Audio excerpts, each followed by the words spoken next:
এখন শুনবেন সংবাদ শিরোনাম। দীর্ঘ ৬ বছর পর সুন্দরবনে আবারও সক্রিয় বৃষ্টি দস্যু দল।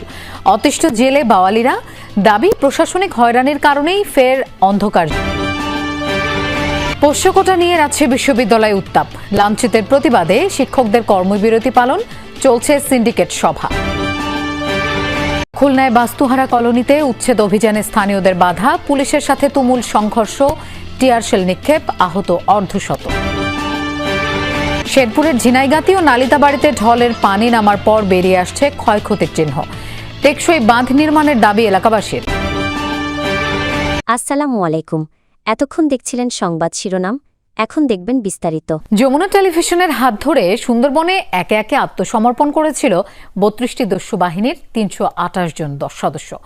২০১৮ সালের ১ নভেম্বর সরকারের পক্ষ থেকে দস্যুমুক্ত ঘোষণা করা হয় সুন্দরবনকে। তবে দীর্ঘ ৬ বছর পর আবারও সক্রিয় বৃষ্টির মতো দস্যু বাহিনী, অত্যাচারে অতিষ্ঠ জেলে বাওয়ালিরা।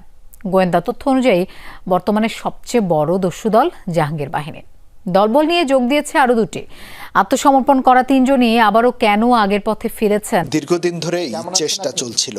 এক পর্যায়ে হাতে আসে সুন্দরবনের দস্যু দল জাহাঙ্গীর বাহিনীর প্রধান জাহাঙ্গীর শেখের একটি মোবাইল নম্বর। কথাবার্তার এক পর্যায়ে সম্মত হলেন দেখা দিতে। কবে সময় দেবেন? আরো ৭-৮ দিন পরে দেখা করি। কিন্তু কয়েক দফা পেছানো হলো সাক্ষাতের সময়। যোগাযোগ বিচ্ছিন্ন, ফোন নম্বর পরিবর্তন, শর্তের পর শর্ত। নাটকীয়তা আর প্রতিকূলতা পেরিয়ে একদিন পর সুন্দরবনের একটি খালে অবশেষে দেখা দিলেন জাহাঙ্গীর শেখ।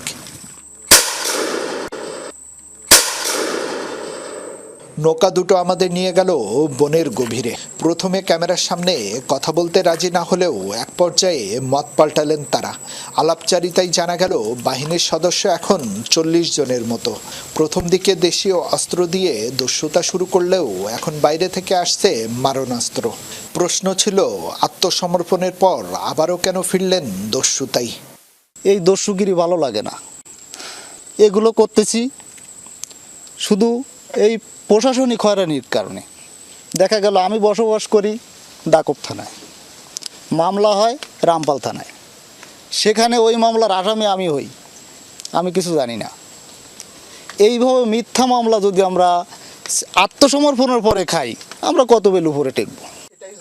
জাহাঙ্গীর শেখের সাথে দলবল নিয়ে যোগ দিয়েছেন সাবেক দাদাভাই বাহিনীর প্রধান জয়নাল আবেদিন ওরফে রাজন ও মাঞ্জুর বাহিনীর প্রধান মাঞ্জুর সর্দার। দর্শক, সিন্ডিকেট সভা শেষে এই মুহূর্তে কথা বলছেন রাজশাহী ইউনিভার্সিটির রেজিস্ট্রার।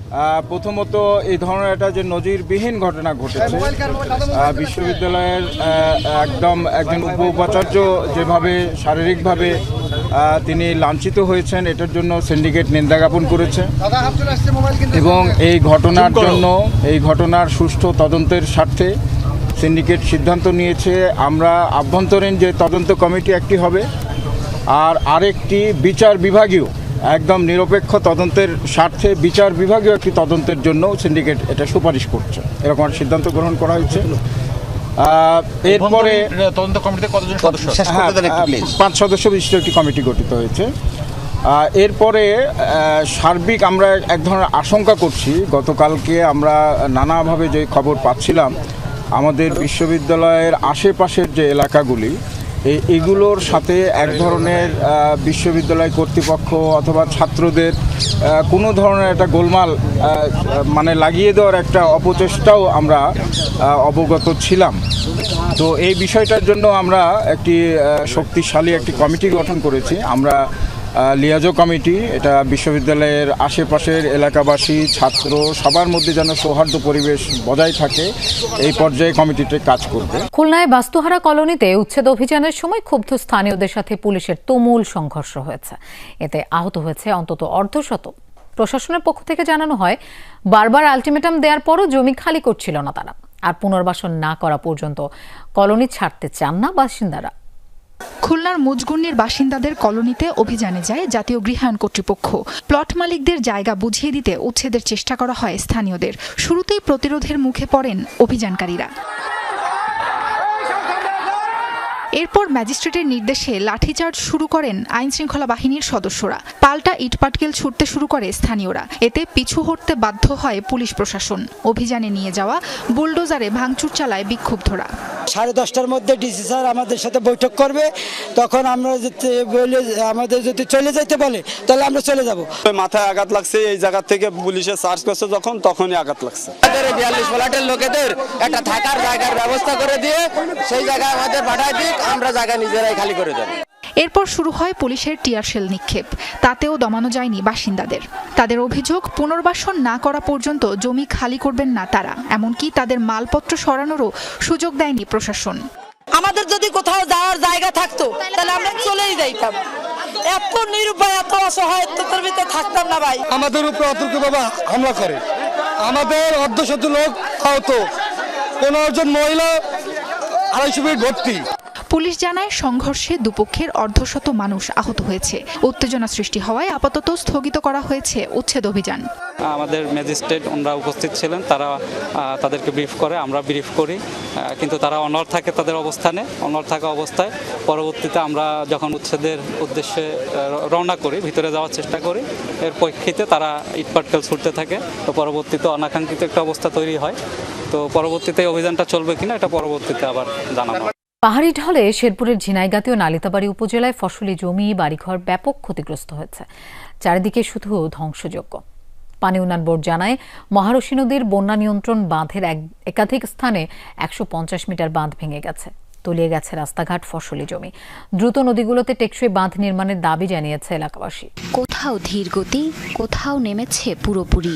পানি যত সরে যাচ্ছে তত স্পষ্ট হচ্ছে ক্ষয়ক্ষতির চিহ্ন। চারিদিকে এখন শুধুই ধ্বংসযজ্ঞ। শেরপুরের মহারশী ও সোমেশ্বরী নদী এখন শান্ত। তবে পাহাড়ি ঢলে দুদিন আগেই রুদ্রমূর্তিতে আছড়ে পড়ে ঝিনাইগাতী ও নালিতাবাড়ী উপজেলায়। ভেঙে যায় মহারশীর 5টি স্থানের 150 মিটার তীর রক্ষা বাঁধ।